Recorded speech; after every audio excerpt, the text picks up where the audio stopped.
afternoon, everyone. My name is Monica Bascom, and I will be presenting on the disorder Attention Deficit Hyperactivity Disorder.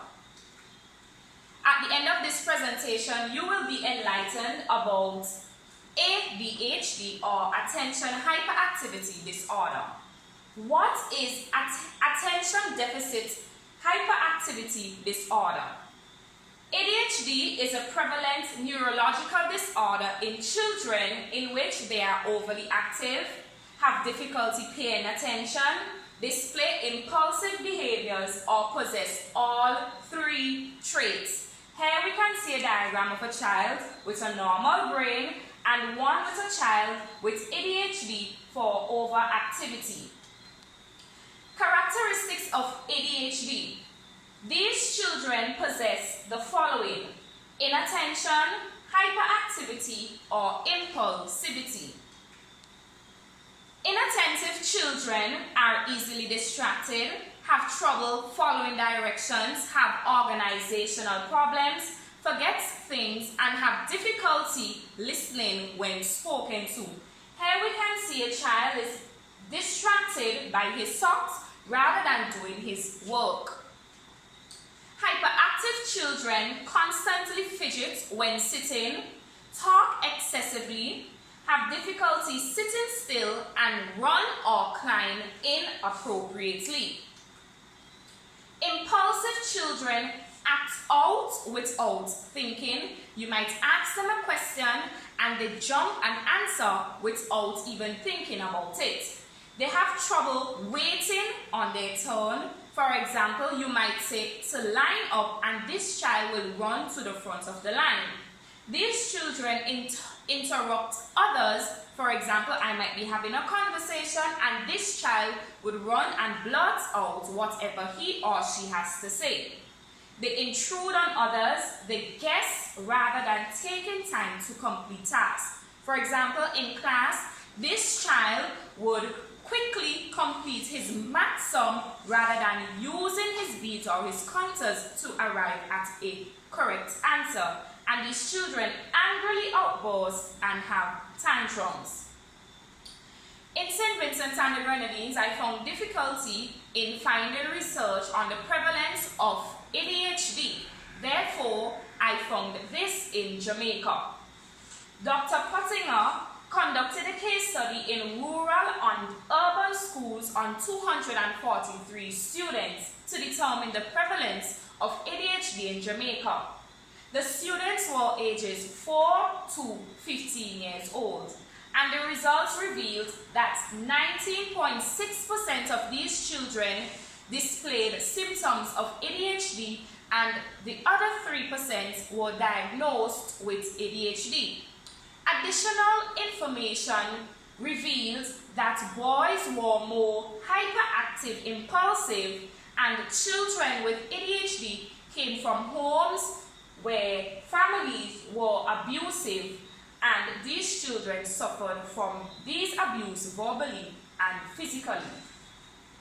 Diagnostic methods in Jamaica shows that children must be ages 7 years or older.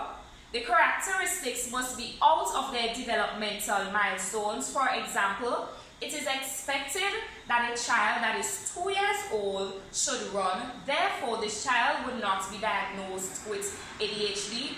And these symptoms must be prevalent in 2 settings, such as home, school, or on the playground.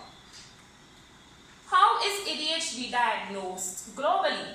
According to Center for Disease Control and Prevention, ADHD can only be diagnosed by a trained healthcare physician following these criteria. 1. Children up to 16 years old must display these characteristics within 6 months.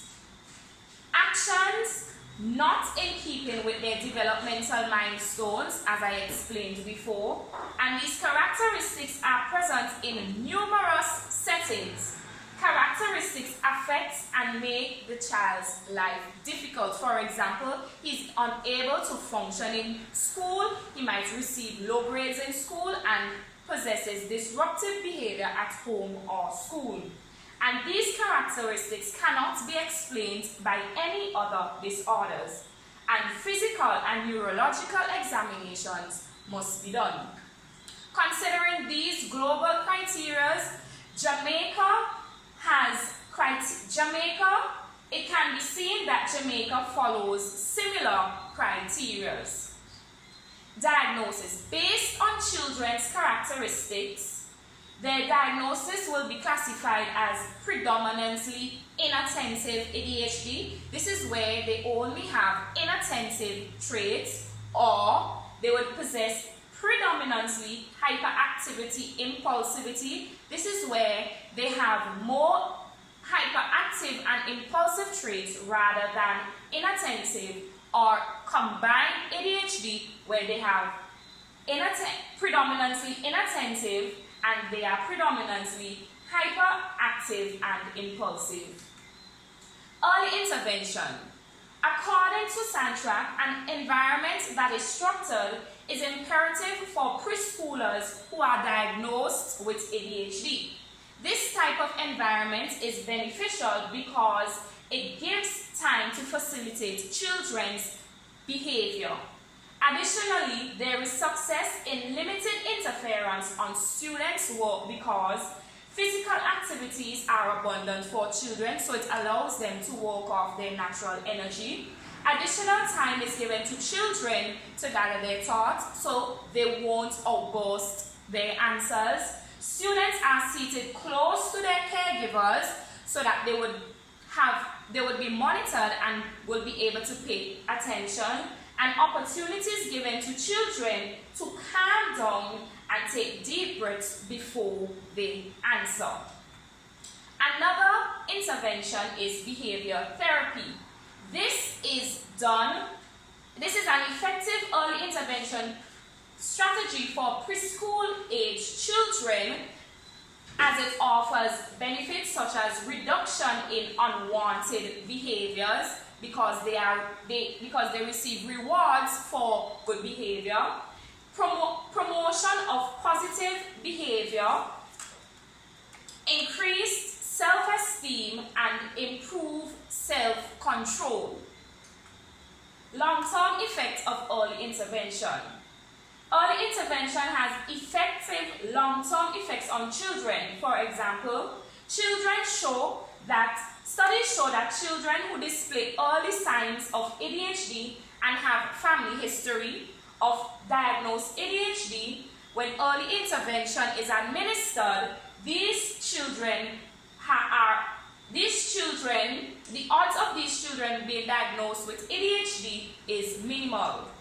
Similarly, children benefit from behavior management strategies when children receive rewards such as tokens for outstanding behaviors and punishment for unwanted behaviors. They no longer possess unwanted behaviors in class or home settings when these strategies are implemented.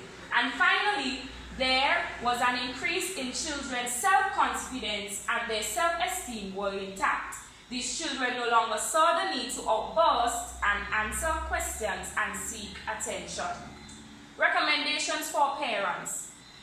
Parents are encouraged to engage children in physical activities to get rid of the extra energy that they have. These activities help them to concentrate on exercise, movement, and these reduce impulsivities. Examples of these exercises can be rock climbing, swimming, or yoga. Parents should seek help because it is a challenge to deal with children with ADHD. When parents seek help from therapists, they learn skills and different activities to deal with these children.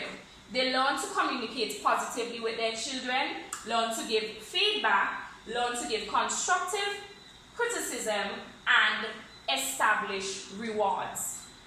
Remember that children are not bad, they only have ADHD.